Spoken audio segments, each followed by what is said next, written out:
అంశం గురించి మాట్లాడి నా స్థాయి నేను తగ్గించుకోలేదు. కానీ మీరందరూ ఈరోజు బోరుగడ్డ జోరుగడ్డ, ఏం గడ్డ? బోరుగడ్డ, జోరుగడ్డ కాదు కదా. మీరందరూ ఈరోజు బోరుగడ్డ బోరుగడ్డ బోరుగడ్డ అంటున్నారే. మరి జగన్మోహన్ రెడ్డి గారు ముఖ్యమంత్రిగా ఉన్నప్పుడే, జగన్మోహన్ రెడ్డి గారు అండదండలు మీరు చెప్పానికి ఉన్నప్పుడే, నేను అధికారంగా దూరంగా జరిగిన తర్వాత, నన్ను ఫోన్లో దారుణంగా తిట్టిన తర్వాత 3 రోజులకి ప్రకృతి దేవుడి స్క్రిప్టు ప్రకృతి రెండు వారికి గుణపాఠం చెప్పాయి.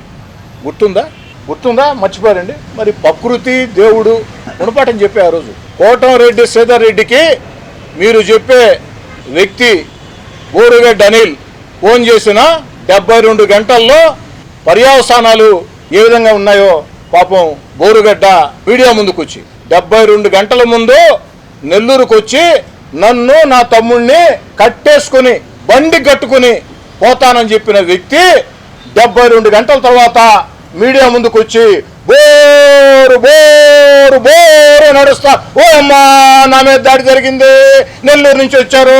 అందుకే ఒకరం కూడా మాట్లాడేటప్పుడు కాస్త ఒళ్ళు దగ్గర పెట్టుకుంటే బాగుంటుంది. లేకుంటే ఎవరినెవరు ఏం చెప్పలే. దేవుడి స్క్రిప్టు ప్రకృతి రెండు సైన్స్. నెల్లూరు రూరల్ నియోజకవర్గంలో తెలుగుదేశం పార్టీ కూటమి అధికారంలోకి వచ్చిన తర్వాత నారా చంద్రబాబు నాయుడు గారు ముఖ్యమంత్రిగా 26 నెలల్లో జరుగుతున్న టెండర్లు పిలిచిన, అతి త్వరలో టెండర్లు పిలవబోతున్న అభివృద్ధి పనుల విలువ అక్షరాల 857 కోట్ల రూపాయలు. 857 కోట్ల రూపాయలతో గత 26 నెలలుగా నెల్లూరు రూరల్ నియోజకవర్గంలో వివిధ శాఖల కింద అభివృద్ధి పనులు జరిగాయి. కొన్ని జరుగుతున్నాయి, కొన్ని టెండర్లు పిలిచారు, మరికొన్ని అతి త్వరలో టెండర్లు పిలవబోతున్నారు. ఈ యొక్క అభివృద్ధి పనుల జాతరలో భాగంగా 17 కోట్ల రూపాయల వ్యయంతో, అక్షరాల 17 కోట్ల రూపాయల వ్యయంతో 168 పనులు, 168 అభివృద్ధి పనులు పూర్తి చేసి ఈ నెల 10వ తారీఖున ఉదయం 9 గంటలకి ప్రజలకి అంకితమిస్తున్నాం. ఏదైతే ప్రతిసారి కూడా శంకుస్థాపన చేసిన రోజే ప్రారంభోత్సవ తేదీ చెప్పడం నెల్లూరు రూరల్ ఎమ్మెల్యే కార్యాలయం అలవాటు, సాంప్రదాయం, పద్ధతి. అది ప్రజలందరికీ కూడా తెలుసు. అదేవిధంగా 3 నెలల ముందు ఈ యొక్క 168 అభివృద్ధి పనులు 17 కోట్లతో ప్రారంభించాం. 60 రోజుల్లో పూర్తి చేసి ప్రజలకు అందిస్తామని చెప్పిన మాట కట్టుబడి 60 రోజుల్లో పూర్తి చేశాం. అయితే సర్ ప్రక్రియ, అదేవిధంగా సర్ ప్రక్రియ పూర్తయిన తర్వాత గడప గడపకి తెలుగుదేశం పార్టీ ఈ 2 కార్యక్రమాల వల్ల 1 నెల రోజులు ప్రారంభోత్సవకి ఆలస్యమైంది. అందుకే ఈ నెల 10వ తారీఖున అంటే సోమవారం ఉదయం 9 గంటలకి 168 అభివృద్ధి పనులు ఎక్కడికక్కడ ఒకేసారి ఒకే సమయానికి 168 అభివృద్ధి పనులు ఎక్కడికక్కడ స్థానిక ప్రజలే ప్రారంభికులు, తెలుగుదేశం, జనసేన, బీజేపీ యొక్క తెలుగుదేశం పార్టీ కూటమి నేతలే ముఖ్య అతిథులని చెప్పి తెలియచేస్తూ, ప్రధానంగా ఏదైతే ఒక్కచోట నేను పాల్గొంటానో ముఖ్య అతిథిగా, అక్కడ 18 సంవత్సరాలు నిండి తొలి ఓటు హక్కు వచ్చిన యువతరం, అంటే యువతరం ఆకాంక్షల్ని గౌరవిస్తూ, యువతరం ప్రశ్నల్ని సానుకూలంగా తీసుకుంటూ, యువతరం ఆలోచనల్ని ఇంకా తెలుసుకోవాలా, యువతరాన్ని సైతం ఏదైతే ఈ యొక్క అభివృద్ధి కార్యక్రమాల భాగస్వాములు చేయాలని దాదాపుగా ఏడాది ముందే ఆలోచన చేసి రామలింగాపురం అండర్ బ్రిడ్జి ఒక 15 ఏళ్ల యువకుడి చేత రామలింగాపురం అండర్ బ్రిడ్జిని ఏడాది క్రితమే ప్రారంభించిన విషయం మీకు అందరికి కూడా తెలుసు.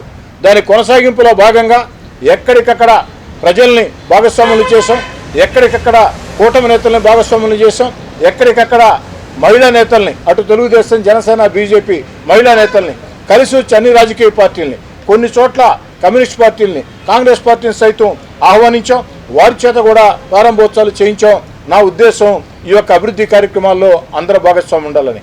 అందుకే యువతరం ఆకాంక్షల్ని గౌరవిస్తూ, యువతరం ప్రశ్నలకి మొత్తం కూడా సమాధానం చెప్పాల్సిన బాధ్యత మనందరి మీద ఉందని కూడా భావిస్తూ, ఆ యొక్క యువతరాన్ని ఆ యొక్క అభివృద్ధి కార్యక్రమాలు భాగస్వాములు చేయాలని ఏడాది క్రితం 15 ఏళ్ల విద్యార్థి చేత రామలింగాపురం అండర్ బ్రిడ్జిని ఏ విధంగా ప్రారంభింపజేశామో అదేవిధంగా రేపు 10వ తారీఖు ఉదయం 9 గంటలకి నేను ముఖ్య అతిథిగా పాల్గొన్న చోట ఇద్దరు యువకులు 18 సంవత్సరాలు నిండి ఓటు హక్కు తొలిసారిగా వచ్చిన యువతరం చేతుల మీదుగా ఆ ప్రారంభోత్సవం చేస్తానని చెప్పని కూడా మాట ఇస్తూ, వాస్తవం చెప్పాలంటే ఈరోజు విలేకరుల సమావేశం ఈ అభివృద్ధి పనుల మీదే నేను పెట్టడం జరిగింది.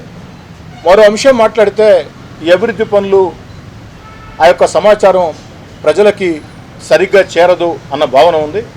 అయినా కూడా జరుగుతున్న అంశం కాబట్టి ఓ విలేకరిగా మీరు ప్రశ్నించినప్పుడు సమాధానం చెప్పాల్సిన బాధ్యత నాకుంది.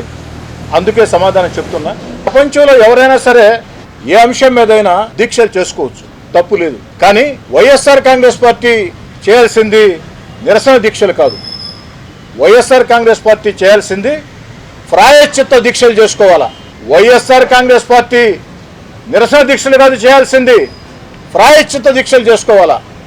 ఎందుకంటే 2024లో తెలుగుదేశం పార్టీ కూటమి అధికారంలో వచ్చే నాటికి గత వైఎస్ఆర్ కాంగ్రెస్ పార్టీ ప్రభుత్వం, ఆనాటి ముఖ్యమంత్రి జగన్ రెడ్డి గారు ఈ ఆంధ్ర రాష్ట్రాన్ని అన్ని రకాల సర్వనాశనం చేసి వ్యవస్థల్ని భ్రష్టు పట్టించిన, ఆంధ్ర రాష్ట్రాన్ని అన్ని రకాల కూడా సర్వనాశనం చేసిన తన సమర్థ నాయకత్వంతో చంద్రబాబు నాయుడు గారు ఈ రాష్ట్రాన్ని అభివృద్ధి పదంలో ముందుకు తీసుకుని పోతున్నారు. దాన్ని చూసి వైఎస్ఆర్ కాంగ్రెస్ పార్టీ ప్రాయశ్చిత్త దీక్షలు చేయాలి.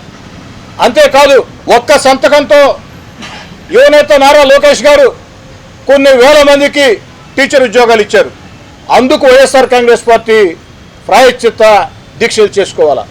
తాము ఇవ్వలేని టీచర్ ఉద్యోగాలు లోకేష్ గారు ఇచ్చారని ప్రాయశ్చిత్త దీక్షలు చేసుకోవాలా. ప్రపంచంలో రాజధాని లేని రాష్ట్రం ఆంధ్రప్రదేశ్ అంటే 24 నాటికి దానికి కారణం వైఎస్ఆర్ కాంగ్రెస్ పార్టీ. రాజధానితో 3 ముక్కలాటాడి రాజధానిని సర్వనాశనం చేస్తే ఒక అద్భుత రాజధాని చంద్రబాబు గారు ఏకైక రాజధాని అమరావతి నిర్మిస్తూ ఉంటే దాన్ని చూసి వైఎస్ఆర్ కాంగ్రెస్ పార్టీ ప్రాయశ్చిత్త దీక్షలు చేసుకోవాలి. పోలవరాన్ని పనులు జరగకుండా చేస్తే ఈరోజు చంద్రబాబు గారు ముఖ్యమంత్రిగా పోలవరాన్ని పరుగులు పెట్టిస్తుంటే దాన్ని చూసి వైఎస్ఆర్ కాంగ్రెస్ పార్టీ ప్రాయశ్చిత్త దీక్షలు చేసుకోవాలా. తాము చేయలేని పని వీళ్ళు చేస్తున్నారని చెప్పని. అంతేకాదు వైఎస్ఆర్ కాంగ్రెస్ పార్టీ పరిపాలనలో పరిశ్రమలు వెళ్ళిపోయినాయి. టాటా ఆంధ్రప్రదేశ్ అంటూ పరిశ్రమలు వెళ్ళిపోయినాయి. బై బై ఆంధ్రప్రదేశ్ అంటూ వెళ్ళిపోయాయి. కానీ ఈనాడు చంద్రబాబు గారు ముఖ్యమంత్రిగా పరిశ్రమలు ఆంధ్రప్రదేశ్కి వస్తున్నాయి. కొన్ని లక్షల కోట్ల పెట్టుబడులు ఆంధ్రప్రదేశ్కి వస్తున్నాయి. దీనివల్ల భావితరాలకి మన యువతరానికి లక్షల ఉద్యోగాలు వస్తాయి. తాము చేయలేని పని తెలుగుదేశం పార్టీ కూటమి చేస్తుందని ప్రాయశ్చిత్త దీక్షలు వారు చేసుకోవాలి. ఒకటి, ఈ సందర్భంగా నేను స్పష్టంగా చెప్పదలుచుకున్నాను. వేల మందికి టీచర్ ఉద్యోగాలు ఒక్క సంతకంతో నారా లోకేష్ గారు ఇస్తే జీర్ణించుకోలేక కడుపు మంటతో రకరకాల భాష, రకరకాల విన్యాసాలు వైఎస్ఆర్ కాంగ్రెస్ పార్టీ నాయకులు మాట్లాడుతున్నారు. వారి మాటల్ని వారి విజ్ఞతగా వదిలేస్తూ ప్రజలందరూ చూస్తూ ఉన్నారు అని తెలియజేస్తూ ఒక్క మాట చెప్పి ముగిస్తాను. పేకాటలో గెలిచిన వాళ్ళకి టీచర్ ఉద్యోగం ఏ ఒక్కరికైనా ఇచ్చి ఉంటే దోనయ్యా ఈయన పేకాట్లో గెలిచాడు కాబట్టి టీచర్ ఉద్యోగం ఇచ్చారు అని వైఎస్ఆర్ కాంగ్రెస్ పార్టీ నాయకులు రుజువు చేస్తే, వారు రుజువు చేసిన గంటలోపు నా శాసనసభ సభ్యత్వానికి రాజీనామా చేస్తానని చెప్పని బహిరంగ ప్రకటిస్తూ ఉన్నా. కాబట్టి వైఎస్ఆర్ కాంగ్రెస్ పార్టీ నాయకులారా, ఇది సవాల్ అనుకుంటారా, సూచన అనుకుంటారా, విజ్ఞప్తి అనుకుంటారా, మీ ఇష్టం. పేకాటలో గెలిచిన వ్యక్తులకి, పేకాటలో మెడల్ సాధించిన వ్యక్తులకి, పేకాటలో ప్రావీణ్యం ఉన్న వ్యక్తులకి ఫలాని వ్యక్తికి టీచర్ ఉద్యోగం ఇచ్చారు, రుజువు చేయండి, నేను రాజీనామా చేస్తాను శాసనసభ సభ్యత్వాన్ని. సాధారణంగా నాకు సవాళ్ళు విసిరే అలవాటు లేదు, అందుకే దీన్ని సవాల్ అంటాంలే. నా అభ్యర్థన అంటున్నా. నా అభ్యర్థన ఎవరైనా సరే అభ్యర్థనగా స్వీకరిస్తారా, సవాల్గా స్వీకరిస్తారా, విజ్ఞప్తిగా స్వీకరిస్తారా? వైఎస్ఆర్ కాంగ్రెస్ పార్టీ నేతలారా మీ ఇష్టం. ఆఖరికి టీచర్ ఉద్యోగాల్ని అడ్డుకోవాలని 300 కేసులు హైకోర్టులో వేయించి వైఎస్ఆర్ కాంగ్రెస్ పార్టీ హైకోర్టుకి వెళితే హైకోర్టు సైతం వీళ్ళని చివాట్లు పెట్టి వీళ్ళకి నెత్తిన మొట్టికాయలేసి బహిరంగంగా ఆ విషయం అందరం చూస్తే అయినా కూడా వైఎస్ఆర్ కాంగ్రెస్ పార్టీ నాయకులకి మార్పు రాలేదంటే మనం ఏం చేయలేం.